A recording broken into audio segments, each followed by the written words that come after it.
And we're live. Good morning. Good morning. Good morning. Good morning. Happy New Year, everyone, and welcome to 2024. It is our first live stream of the year. We're actually on time. It is the first Friday, and we didn't miss it. So if anyone was eagerly anticipating our live stream, here we are.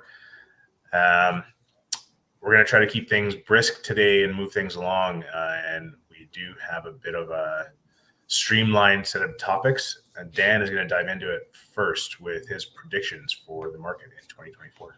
Yeah, I would hesitate to call them predictions, but just from what we're seeing in the market right now, where the market's come, and what we think is going to happen this year. So, in a nutshell, I think we're going to see a year in a lot of ways similar to last year. Maybe not quite as strong in terms of price gains, but I think we're still going to see price gains pretty much across the board. I would suggest that maybe condo price gains are going to be the weakest this year, even though they're the most affordable sector. There are some changes happening with Airbnb regulations in Calgary that might see more units come to market. So that might offset the price gains just with supply. So that sector is going to be maybe a little bit different than the balance of the market this year. But we're starting the year, Mike, you were looking at some stats yesterday. There's like 900, roughly 980. What was the number? Active. Yeah, I think attached and detached non-condo properties in Calgary. I mean, less than 1,000 units for sale in a city of 1.4 million is very, very low. So, we know it's a seasonal dip right now, but it's still I think that's going to be reflective of this year. Lots of people looking to buy, not many homes to sell, not many homes to buy, and it's going to be another kind of a bull year in Calgary. Yeah, so I think. Oh, sorry. Go ahead, Dad. Yeah, I'd like to pose a question. Maybe a bit of speculation. There's a lot of, as you know, the hot sector in the market right now is the purpose-built rentals with the CMHC MLI Select, I guess, program. Seems to be where everybody's going and has been for the last year or two.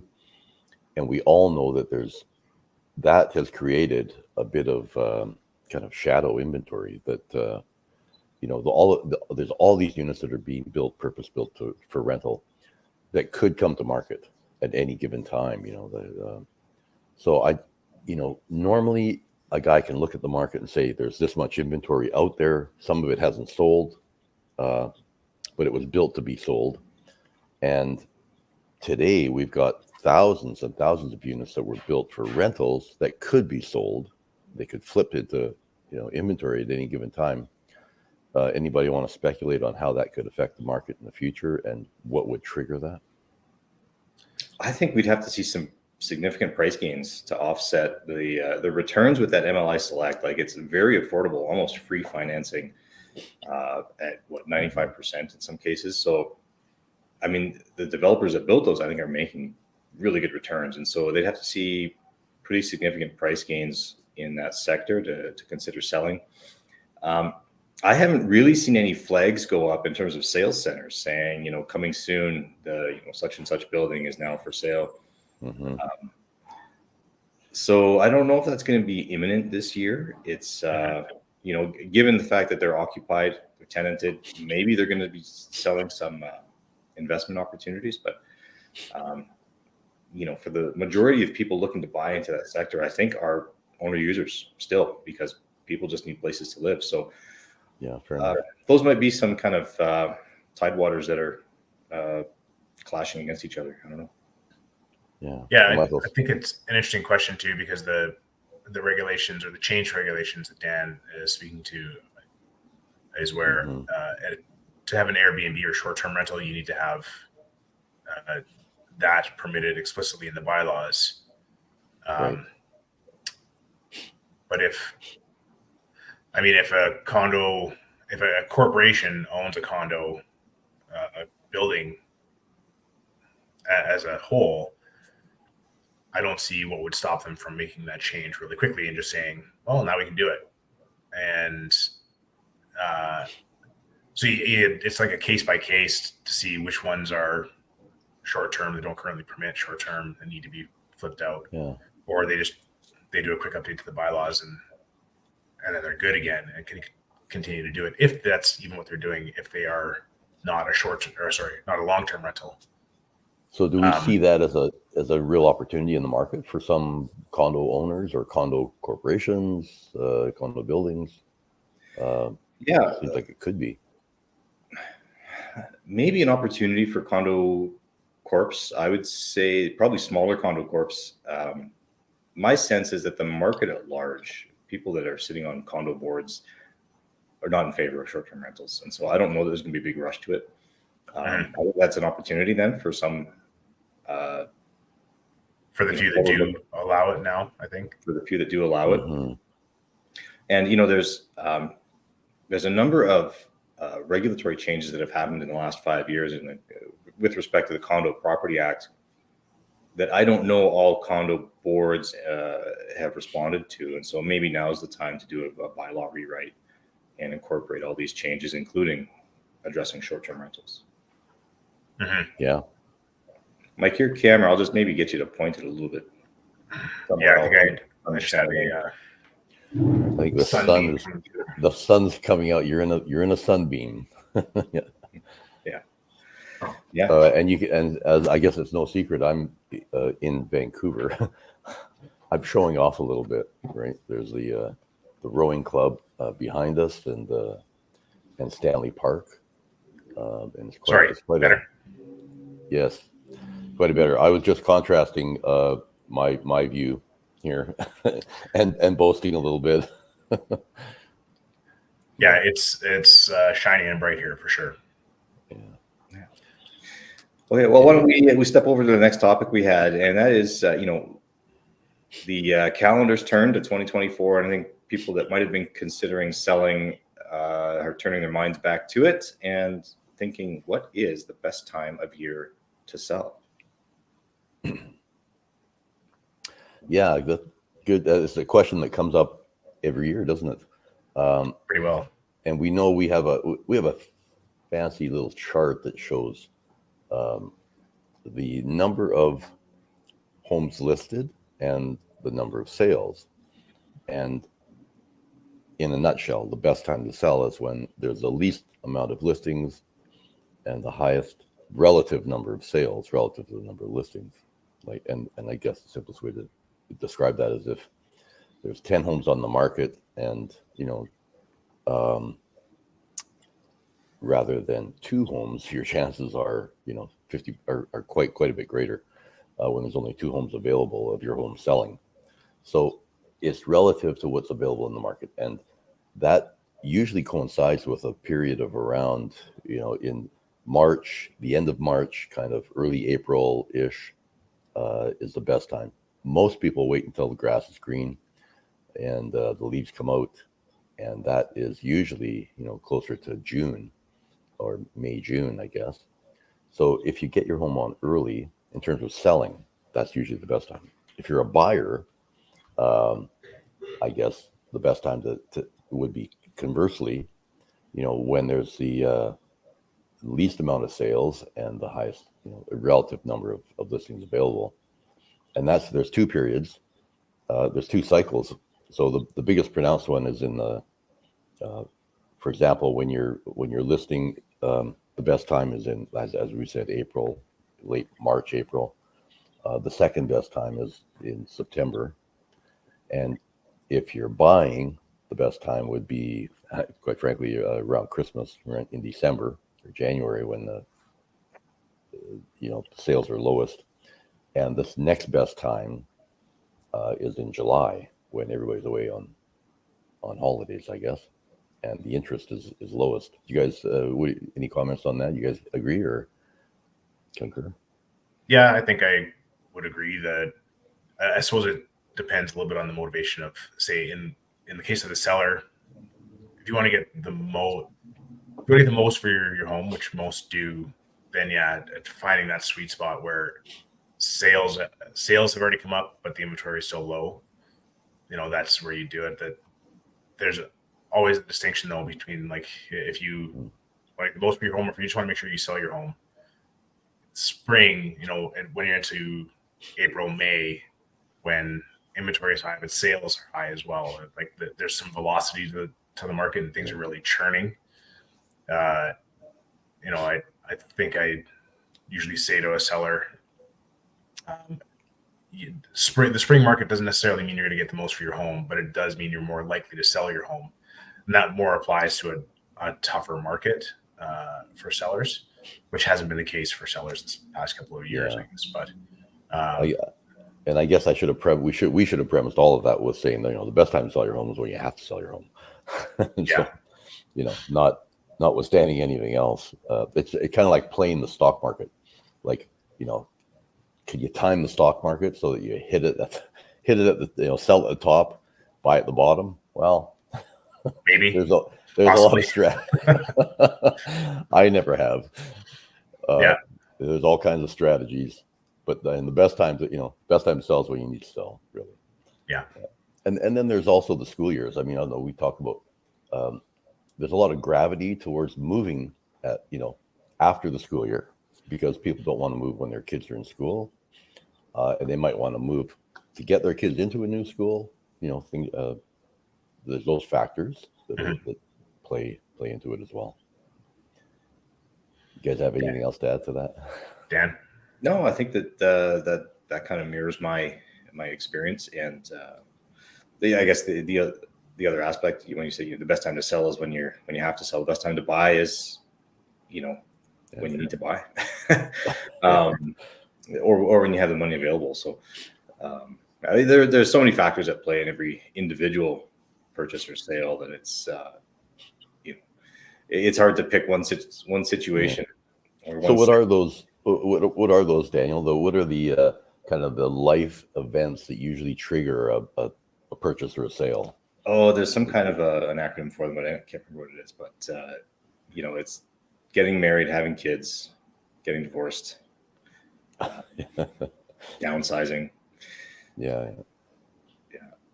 Those are big triggers, aren't they?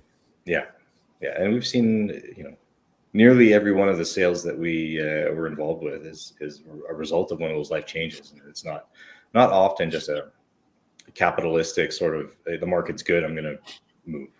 I mean, those do happen, but most people don't want to upset their lives for the market. Mm-hmm. Yeah, good points. Yeah. And so if you were going to sell this spring and you wanted to maybe get the word out a little bit ahead of time, pre-market a listing, Mike, you want to talk about what that looks like, or how? Yeah, there's been a change to the way that the Canadian Real Estate Association permits listings to be marketed in advance of actually hitting the MLS. So they've said now that if a listing is going to be on the MLS, you can't advertise it anywhere for more than 3 days in advance of actually being on the MLS, which, I suppose it's a real question of interpreting what that advertising is. If you're just telling a few folks on the street that you're listing a property, then that's one thing. But if you're posting it on, say, a private Facebook group, that even still, I think CREA defines that as still being public facing. Yeah. It can't be there more than 3 days in advance. So it still does give realtors a bit of an edge if we have that community where we can share some details on a property that's coming to the market, and give some folks who have buyers for it a competitive edge, or just to generate some buzz in advance of actually going live. If the sellers aren't going to take any offers, would say, listen, we want to generate as much interest as possible, and for the people who have those pocket buyers, get them in and get them ready to go. It does add some pressure. So you really got to have things queued up, ready to go, and have your timelines and your processes really buttoned down, or you're going to get delayed and then run afoul of that new regulation, which, to be honest, we don't know what that means yet. And I don't know how CREA plans to police that. I think it's going to be a difficult thing I think it's going to be a lot of self-reporting by way of the realtors saying this is on the market and it's not being publicly available for another month yet. So but I don't know what the penalties are going to be, and I don't know what exactly how it's going to be policed. So yeah, the policing is going to, yeah, like you said, it's going to be self-reporting, and it's going to be enforced by the local real estate boards. The one difference with this rule compared to a lot of the other MLS rules is that this has actually been embedded in a realtor code. So it's a realtor code violation similar to, fraud, right? I mean, being fraudulent or being misleading is a realtor code violation. And so it's interesting that they baked this into that same code. I disagree that that's the way to handle this. This is a response to a hot market in one specific region in Canada. And, I mean, we see this all the time from national bodies, whether it's CREA, the federal government, et cetera, Bank of Canada, trying to regulate a part of the country with one tool. So that's what it is at the moment, and unlikely to change anytime soon, but it's... Yeah. I completely agree with you, Daniel. I think it's heavy-handed, and it's not the right way to do it. The MLS system is cooperative competition, and that's been the basis of it. From day one, it works really well on that basis, and they're trying. I don't know. It's a sense this rule is kind of dumbing it down, like it's.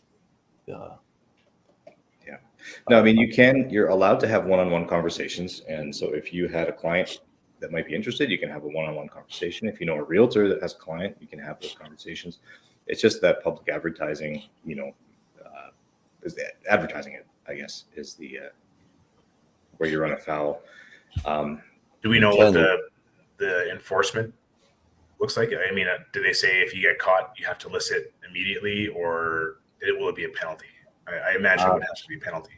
Well, it's driven by local administrative justice. So I believe the way in Calgary it's being enforced is that it basically gets chalked up to if you had a measurement error, for example, on a listing, you get strike one, then strike two, then strike three. So I think it's being treated as that. It's a category of offense that way. So fairly, I think, light to start with, and we'll see what happens. The other impact this has is on exclusive listings. So if you took a residential exclusive listing saying, hey, this is not going on the MLS, those are essentially not permitted. Right. So you're not allowed to put a sign up. You're not allowed to put a sign up. You're not allowed to advertise it privately. You're not allowed to put it on just your website. You're not allowed to put it on a Facebook page. It is unless it's going on the MLS. So commercial listings can be exclusive. They're excluded from all of this. So that's interesting. So we cannot list exclusively. Non-MLS. We can't advertise. Yeah, that's right. We can't advertise non-MLS listings, essentially. If you are a member of the local. If you're a member of CREA, correct. Right. Okay. Okay. That will be an interesting rule to see how it plays out. Yeah. Oh, wow. Okay. I believe, I have to double check this. I think that within the brokerage, you can advertise within the brokerage because that is not public. That's within the company. So when you have, for example, a brokerage like ours with 725 agents in the province, there's an advantage there. You've got an interprovincial network of 10% of the agent population. As a hypothetical, what if we advertise within our brokerage, but then somebody from our brokerage linked it on a Facebook page? Is that our offense, or is that the person who leaked that information's offense? Well, I don't know. Yeah. I'm the judge here. I'm just telling you, those are the rules. So. It's going to be interesting times ahead on that one. Interesting times, yeah. So. For sure. Okay. Yeah, and I have to throw this out there. Speaking of the board, we have another by-election coming up. If anybody knows of any great realtors that want to step up to the board, it's going to be a by-election in the next 60 days. So. That's cool. There was just one for a public member, correct? We're looking for a public member that's not going to be elected, that's appointed. So they're taking applications for public member as well. Yeah. Right. Okay, yeah, good. It's a bit of selfless work, but very rewarding in that you can make changes to laws, rules like this. You can affect rules like this to a degree. And To a degree, yeah. I think that Krebs voted against this particular rule, but the majority of the country overruled us. So. But yeah, it is rewarding work for sure, and that's why I put my hat back in the ring in the fall and was happy to be reelected. So, Dan, is there anything by way of? Oh, sorry. Go ahead, Dan. No, I just want to say good for you for doing that. We really respect you for doing it and standing up and recognize the work that goes into it. Yeah. Thank you. Anything to note, Dan, of either requirements or restrictions for standing as a director for Krebs? Yeah, I mean, you can't have been received any. I can't remember. Basically, you have to be in good standing. No removals or citations or anything like that in the last 24 months.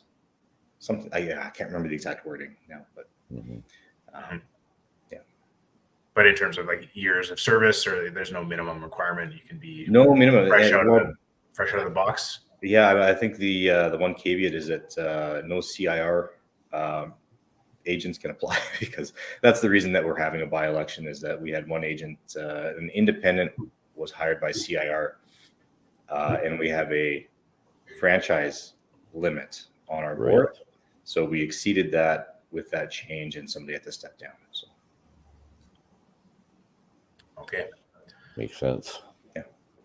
Does it though? I mean, this is the just a sidebar conversation I was having is that, or I thought I was having is that the rules that we have at our real estate board maybe aren't aligned with today's market of, let's call it, the virtual mega brokerages that have 1,200, 900, 700 members. They're more aligned to the 200 where that franchise limit or the brokerage limit made more sense. But the brokerage limit is 2. Is that correct? Yeah, 2 per brokerage, 3 per franchise, I think. Right. Yeah. Yeah, it did make sense at one point. In fact, I questioned it even back then, 15 years ago. But yeah, and I don't know, maybe a topic for further discussion. But that's right. Yeah. So that's all good. What else have we got on the agenda? I think that was it. We were trying to keep personal projects. Oh, personal projects. I think with the cold weather hitting in Calgary, finally, I'm going to try to get the flooding done for the rink in our back park here.